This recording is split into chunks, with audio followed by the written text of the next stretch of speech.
Good evening. This is CTV News for Wednesday, April 29th. I'm Sonia Shrivastava. And I'm Patricia Vallone. Thank you for joining us tonight.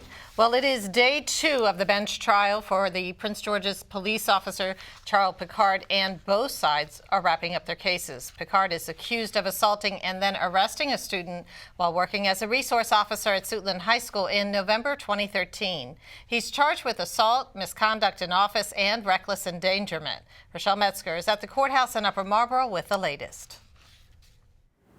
Prince George's County Police Officer Charles Pickard is accused of assaulting a teenager while on duty. After 2 days, the bench trial is nearing the end, with attorneys presenting their closing arguments this afternoon.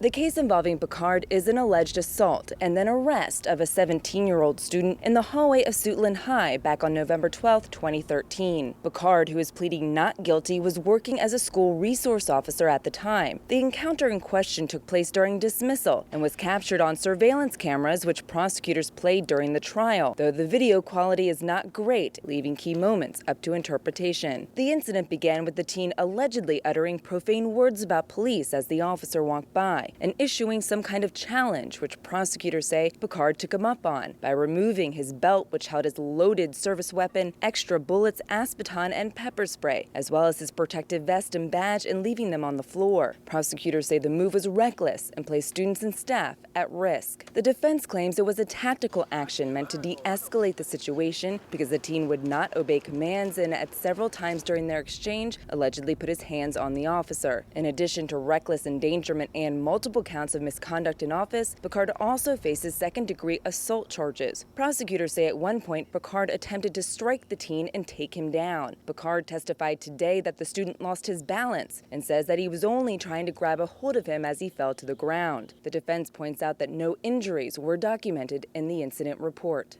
Now, since Picard opted for a bench trial, a judge will ultimately decide whether or not he's guilty of the charges. As for his status on the police force, he remains under suspension with pay, pending the outcome of the court proceedings. In Upper Marlboro, I'm Rochelle Metzger, CTV News. And the case was brought to the state's attorney's office by Prince George's County Police after an internal review of Picard's conduct. He was indicted by a grand jury last October. The National Guard remains mobilized in Baltimore following riots in the city on Monday. After a relatively quiet night under curfew restrictions Tuesday, Baltimore schools reopened today. Governor Larry Hogan visited the city's Sandtown community this morning. Freddie Gray lived there. His recent death in police custody has sparked days of protests. Meantime, the Guard has been working closely with police to maintain order. Well, the reaction's been very positive. The people are glad to see us. They've been really welcoming us as we drive through their communities. Primarily what we're doing is we're doing some presence patrols. We're just driving around the communities, making sure that people see that we're out there, making sure that they're aware that they're going to be safe. We're also helping the police man some of the critical infrastructure locations and some of those key spots throughout the city. Now, the Guard will continue to monitor the situation until police and the governor decide to release them. Well, meantime, Prince George's County Executive Rushern Baker is lending a helping hand to Baltimore. Baker called an emergency meeting with his cabinet yesterday, informing them that he will provide any government resources to the city and the Maryland Emergency Management Administration upon request. Now, the Baker administration says they will help with issues dealing with social and family services. The key word there is also requested. There are a lot of procedures and rules under a state of emergency for Maryland that we will work through the state. We have to be requested to go in. But that also does not stop this county or any citizens to engage in a volunteer sort of element. Now, with everything coming so close to Prince George's County, I know back when everything was happening in Ferguson, a lot of people were saying that could never come this close to home.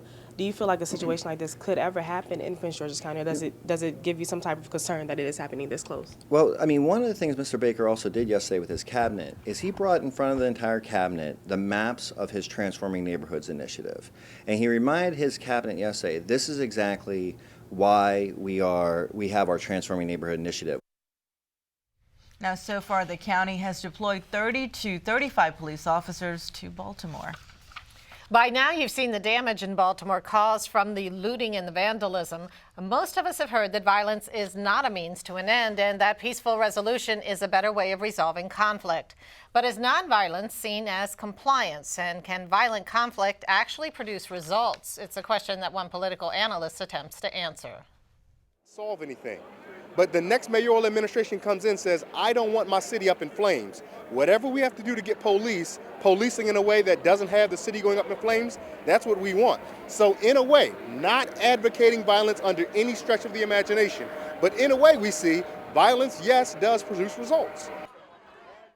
Meantime, the governor is launching a new webpage called Maryland Unites. It will provide information and encourage the public to lend a helping hand to the Baltimore community after this week's rioting and looting. Now, you can log on to the site at marylandunites.org.